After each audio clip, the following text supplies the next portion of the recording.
You ask Tiger to solve. This deals with linear equations with one unknown. The final result is a equals -3. Let's solve it step by step. Simplify the expression. Multiply the fractions. Expand the parentheses. Break up the fraction. Find the greatest common factor of the numerator and denominator. Factor out and cancel the greatest common factor. Group all constants on the right side of the equation. Subtract 2 from both sides.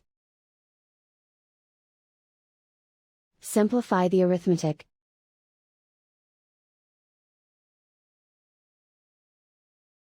Isolate the a. Multiply both sides by 3. Group like terms. Multiply the coefficients.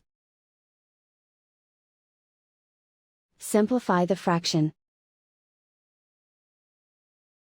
Simplify the arithmetic. And so the final result is a equals -3.